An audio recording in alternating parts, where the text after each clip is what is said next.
अगर तथ्याधारित नहीं है मेरी बात कोई भी, तो जिसके बारे में मैं बोल रहा हूँ उसमें दम हो तो वो मेरे पे मानहानि का मुकदमा कर ले, मेरे खिलाफ एफआईआर दर्ज करा ले। रहे कि 200 करोड़ रुपया आया था, दीमक की तरह से खा गया। वो टेंडर रद्द कर दिया, जबकि टेंडर के अंदर निकाला 5 लाख रुपए और दिया गया 1 लाख रुपए। ये भी तथ्य है। बिल्कुल तथ्य हैं, नाम दे रहा हूँ। केशव एडवर्टीजमेंट हादसे की पिटीशन फाइल हुई है। तो क्या ये पार्टी का मुद्दा बनेगा? एमएलए की तरह चुनाव होगा? इतना बड़ा चुनाव हो जाएगा? डायरेक्ट चुनाव? इलेक्शन तो हो सकता है उससे ही बड़ा बन जाए, लेकिन पार्टी का कोई चुनाव नहीं होगा यहाँ। पार्टी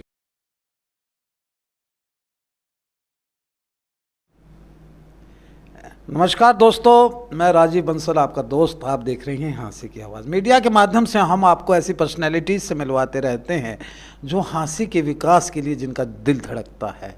आज हम एक ऐसे व्यापारी नेता के साथ बैठे हैं, आप जानते हैं कि जिनकी बुलंद आवाज़ हमेशा हाँसी के विकास और भ्रष्टाचार के मुद्दों को लेकर गूंजती रहती है। आप समझ ही गए होंगे कि मैं आज किसके साथ बातचीत करने जा रहा हूँ। आप हैं प्रवीण तायल जी, हाँसी व्यापार मंडल के अध्यक्ष हैं और हमेशा सुर्खियों में रहते हैं। हाँसी के विकास के लिए इनका मार्गदर्शन हमेशा रहता है। नमस्कार। सबसे पहले तो तायल साहब, हाँसी की आवाज़ पर आप तीसरी चौथी मर्तबा आ रहे हैं और कोई ना कोई ऐसा शगुफा छोड़ के जाते हैं शहरवासियों के लिए और उनको मार्गदर्शन भी करते हैं विकास के लिए। धन्यवाद राजीव जी आपका। वर्तमान में मैं सीधा सा प्रश्न पूछ रहा हूँ, ज़्यादा भूमिका नहीं बना रहा हूँ, कि अब नगर परिषद का चुनाव यानी कि चेयरमैन का चुनाव सीधा होने जा रहा है, प्रक्रियाएं शुरू हो गई हैं। क्या लगता है कि नगर परिषद के सीधे चुनाव में कैसा कैंडिडेट होना चाहिए और कौन होना चाहिए? उसके बाद मैं आगे की बात करूँगा। स्पष्ट सी बात है कि ईमानदार और साफ छवि का व्यक्ति होना चाहिए, जिसकी शहर के प्रति और आम जनता के प्रति जवाबदेही हो, शहर की डेवलपमेंट के बारे में सोचे, शहर की तरक्की के बारे में सोचे, और जो पैसा सरकार से ग्रांट के रूप में आए वो शहर के अंदर लगे। ऐसी छवि का व्यक्ति चेयरमैन का इलेक्शन लड़ना चाहिए। 3 पार्टियां सिंबल पे लड़ रही हैं, 3-4, जिसमें बीजेपी भी है, कांग्रेस भी है और आम आदमी पार्टी भी है।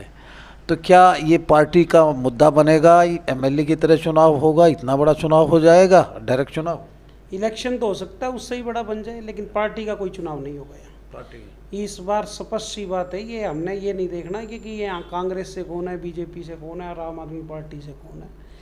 मेरा तो क्लियर स्टैंड है कि जो व्यक्ति बिल्कुल ईमानदार, जिसकी छवि साफ हो, उसको हम समर्थन करेंगे और उसी को ही जिताएंगे। हमेशा आप भ्रष्टाचार के खिलाफ बात बुलंद करते आए हैं, तो आज हमें बता भी दीजिए कि ईमानदार व्यक्ति कौन है जो दावेदारी दिखा रहा है। देखो, अभी तो क्या कह सकते हैं, अभी तक तो यही नहीं पता कितने लोगों के कौन गोटियाँ कहाँ पिला रहे हैं। आज का भी तो पार्टी वाले तो सभी को लल्ले दे रहे हैं कि तू, तेरे को भी दूंगा, मैं तेरे को भी दूंगा। ये राजनीति ऐसी चीज़ है राजीव जी, इसके अंदर जो ये पार्टी से जुड़े हुए लोग हैं, ये क्या है कि टिकट किसी को दिलाएंगे, समर्थन किसी को देंगे। तो अभी ये बात तो क्लियर कहना ही बड़ी मुश्किल है कि मैं तो समझता हूँ कि आप ईमानदार हैं, आप इलेक्शन लड़ लें, लेकिन आप लड़ेंगे क्या? ईमानदार व्यक्ति खुद आगे आए, फिर हम उसको समर्थन। आपकी मंशा है कोई? अभी इस बारे में मैं किसी को व्यक्ति को ये जा करके नहीं कहूँगा कि तू इलेक्शन लड़ ले। अगर जो व्यक्ति इलेक्शन लड़ेंगे, 2 हैं, 4 हैं, 6 हैं, 7 हैं, उनके अंदर साफ छवि का जो व्यक्ति होगा उसको समर्थन हम देंगे। पिछला 5 साल का कार्यकाल आप भी गला फाड़ फाड़ के बोलते रहे और भी रहे, और हमने भी कुछ दिखाया। कैसा गुजरा है पिछला 5 साल का कार्यकाल, और कितने करोड़ की ग्रांट आई और कितना शहर के अंदर आपको विकास नज़र आ रहा है? क्योंकि आप माइन्यूटली ऑब्जर्व करते हैं हर चीज़ को। देखो, मैं तो पहले से बोल रहा हूँ, 5 साल में जब भी बात हुई, किस किस मुद्दे पे घोटाला हुआ, मैं बोल रहा हूँ। लेकिन आज तो जो लोग उनके साथ थे वो भी बोल रहे हैं। जिन लोगों ने उस व्यक्ति को चेयरमैन बनाया, आज वो कह रहे हैं कि 200 करोड़ रुपया आया था, दीमक की तरह से खा गया। तो अगर उसी दिन वो लोग साथ रहते या बोलते, तो क्या प्रधान पैसे खा सकता था? नहीं खा सकता था। ये बहुत बड़ा संगीन आरोप लगा रहे हैं चेयरपर्सन पे आप। मैं क्या गलत बोल रहा हूँ? अब तो क्लियर हो गया। काली देवी रोड की, विश्वकर्मा चौक से लेके काली देवी रोड और क्रांति चौक से लेकर के जीटी रोड तक की जब सैंपल फेल आ गए, और पार्षद 18 के पार्षद ने, वार्ड 18 के पार्षद ने सैंपल्स की रिपोर्ट लगाई, जेब से पैसे जमा कराए। तो नगर परिषद प्रधान का दायित्व बनता था कि वो उसको जो है ना FIR दर्ज करवाता उसके ऊपर, उसको ब्लैक लिस्ट करता। आपको पता है यहाँ पर एक केस ऑफ एडवर्टीजमेंट है, उसने हाई कोर्ट में रिट डाली। हाई कोर्ट में रिट डालने के बाद हाई कोर्ट ने जिन पॉइंट्स पे डायरेक्शंस दी, ईओ ने एक टेंडर रद्द करके जो है ना तीसरी कर ली।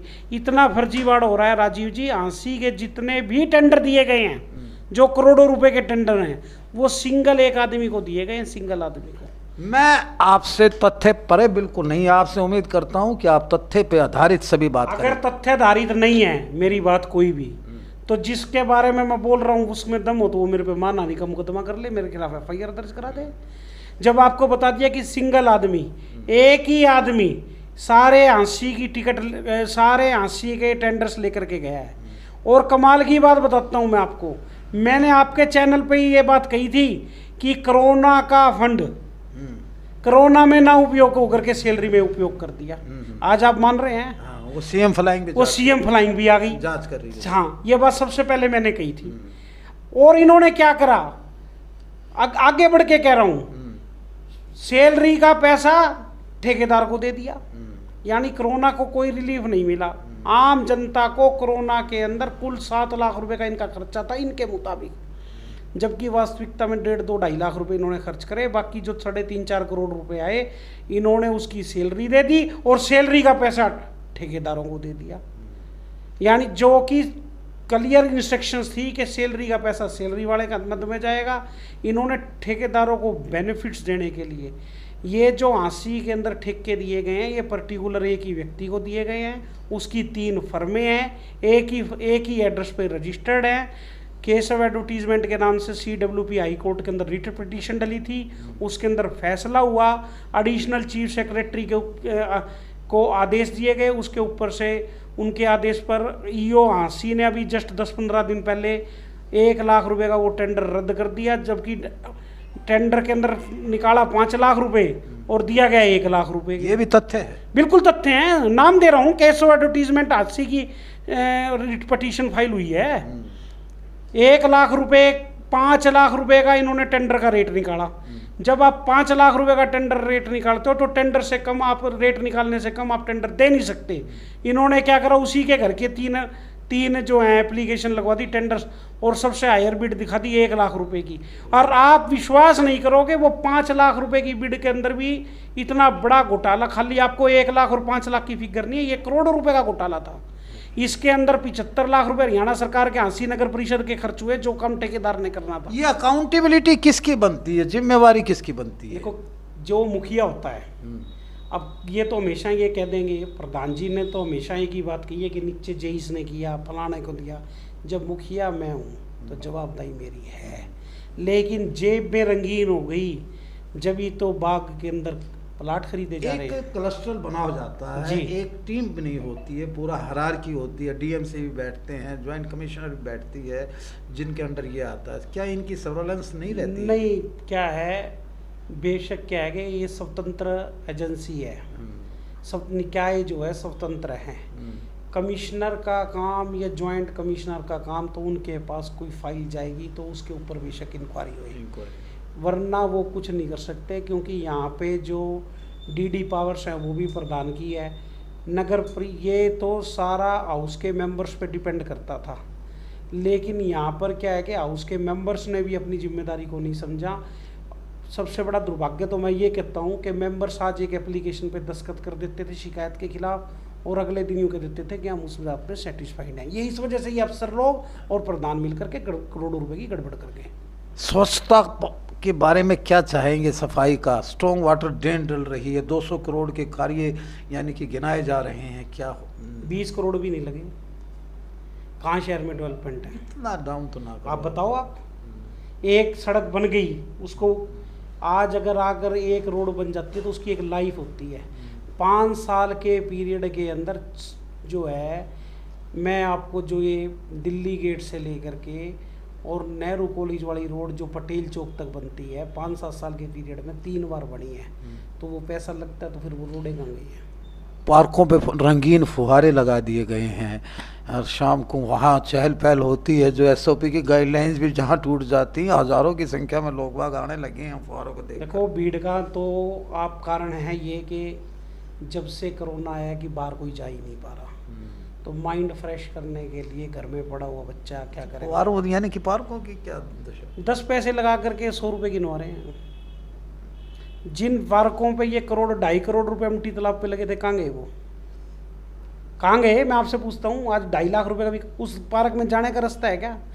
आंसी का सबसे बढ़िया पार्क अगर इस समय किला का जो पार्क है उसके ऊपर है, 10,000 रुपये महीना भी नहीं खर्च होता, क्योंकि प्राइवेट सोसाइटी उसको मेंटेन करती है। सती सेक्रेटरी चूचरा जो है एमसी भी रहे, और वो उनकी देख रेख के अंदर सारा काम हो रहा है, और पब्लिक सोसाइटी से मिल करके वो सारा डेवलप करवा रहे हैं। तो 5-7 हज़ार रुपये के अंदर भी नहीं हो रहा है। जो बेंच हमने वहाँ पर 2,800-3,000 रुपये के अंदर किले के ऊपर हमने लगवाया, और लगवाए हुए भी आज 6-6 साल हो गए, और इन्होंने 4,000 बेंच खरीद दिए 6-7 हज़ार रुपये के पास, और वो बेंच कहाँ है आज? करोड़ों रुपए खा गए। अगर उस पैसे का मैं कहता हूँ कि अगर क्वालिटी से तो समझौता ना करते, तुमने 6,000 का लिया था तो मैं 7 चलो का सर, इन घोटालों की बात मैं नहीं कर रहा। जब इलेक्शन होता तो जातीय समीकरण पे सारा सौदा उतर आता है, तो फिर इन घोटालों इस बार जातीय समीकरण काम नहीं करेंगे। नहीं करेगा? नहीं करेंगे। अच्छा, तो हाँ, व्यक्तिगत मैं आप व्यक्तिगत तौर से मैं आपको एक बात बोल रहा हूँ, अगर भ्रष्ट व्यक्ति मेरी बिरादरी का भी आया तो उसका साथ नहीं देंगे। अच्छा, बिल्कुल नहीं देंगे। तो आप एक नाम मुझे आप जरूर दे के जाएंगे। नहीं, आज नाम का अभी पंचायती उम्मीदवार किसको उतारना? पंचायती उम्मीदवार मैंने आपको एक बात कहा, मैं किसी व्यक्ति को ये नहीं कहूँगा तुम इलेक्शन लड़ो।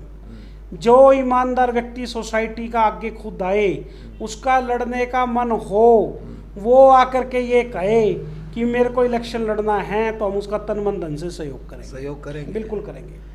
और जो पिछले जो आरोप लग रहे हैं, जिनकी आप आवाज़ उठाते रहे हैं, उनकी इंक्वायरी चल रही है, तो इंक्वायरी के लिए आप फिर भी आवाज़ उठाते हैं? इंक्वायरी बिल्कुल उठाएंगे। अगर मैंने किसी का समर्थन दे दिया और वो व्यक्ति गलत निकल गया तो उसके खिलाफ भी देंगे, बिल्कुल देंगे। धन्यवाद साहब। ये थे प्रवीण तायल जी, जो अपनी बेबाक बातचीत से सबको यानी कि एक ऐसा शगुफा छोड़ के जाते हैं। आज भी एक शगुफा छोड़ के जा रहे हैं कि ईमानदार व्यक्ति और भ्रष्टाचार मुक्त वाले व्यक्ति को ही हम यानी डायरेक्ट प्रधान बनाएंगे। नमस्कार दोस्तों, इसी तरह हम ऐसी पर्सनैलिटी से मिलवाते रहेंगे जो बुलंद आवाज़ से अपनी बात रखते हैं। धन्यवाद।